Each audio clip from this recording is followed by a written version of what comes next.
Chapter 5. Now's the time. Jack and Annie followed Tuya. Batu and Gon were waiting outside the yurt.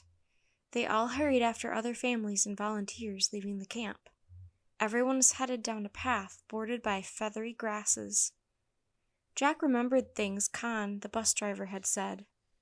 Officials report the planes landed safely. Hundreds of people greeted them. Get ready for a miracle. Jack could hardly wait to see the miracle. The crowd from the nomad camp soon arrived at the nature reserve. Beyond the arched entrance was a blue building. The minibus and a few trucks were in a parking lot. Beside the building was a bike stand. It was filled with mountain bikes.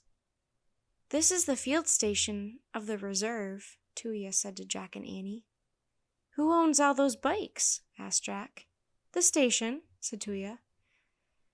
"Echo volunteers use bikes to ride around the reserve." She pointed to a vast open plain bordered by distant hills.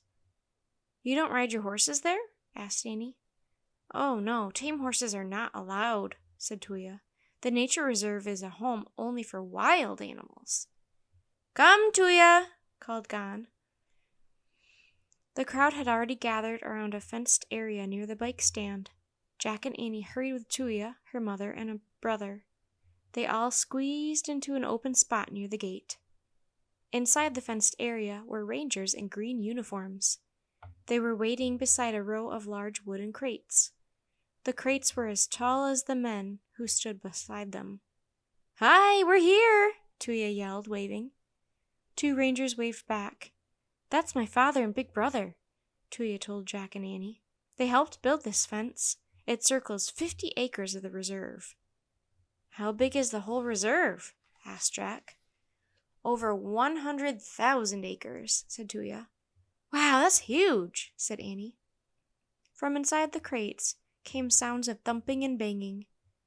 "What's inside the boxes?" Jack asked. "The Taki," Tuya said. "What are the Taki?" Annie asked. Before Tuya could answer, a burly ranger shouted to the crowd, "It's time! They just took a 30-hour trip on planes and trucks to get here.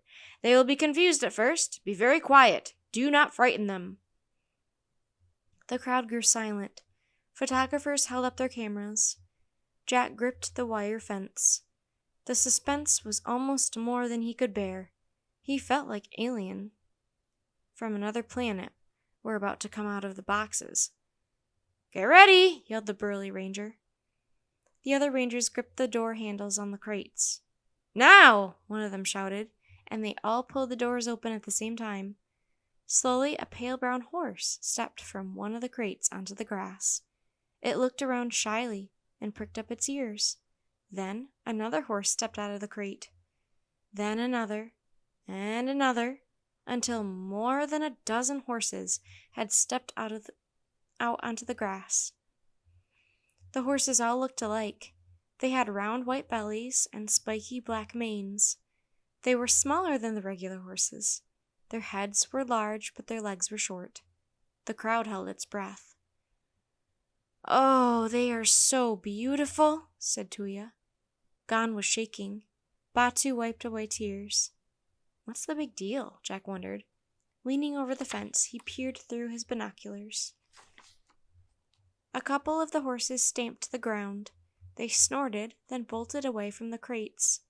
Then all the other horses followed, breaking into a full gallop. As the herd thundered down the long fenced area, the crowd began clapping and cheering. Photographers snapped pictures. Tuya jumped up and down, bumping into Jack. His binoculars slipped from his hands. They landed on the other side of the fence, inside the horse corral. Jack decided to get them later. Right now, he was too confused. Why is everyone so excited? He wondered. "It's a miracle!" cried Tuya. Jack looked at Annie. She shrugged. He could tell she shared his thoughts. "The pale brown horses are cute, but they don't seem like a miracle. Tuya said that Mongolia has more than 3 million horses. Why get so excited about a few more?" The horses kept galloping around the big corral. The burly ranger shouted to the crowd, Please, everyone, must leave now. The Taki need time to stretch their legs and get used to their new home. The onlookers stepped back from the fence. I want to stay, cried Gon. We'll see them again tomorrow, Tuya's mother said. The Taki need to be alone now. As Tuya and Batu led the way back home, Tuya's father and big brother joined them. They all talked at once about the horses. Suddenly, Jack remembered something. I left my binoculars back at the fence, he said to Tuya. Run, get them, she said. Annie and I will wait for you. Jack raced back to the horse corral. By now, everyone had gone. The horses were still running around the enclosure. Jack dashed to the gate. He pulled it open and scooped up his binoculars. Then he ran back to Annie and Tuya. Jack, you won't believe it, said Annie. What? He said. Tuya explained everything to me, said Annie.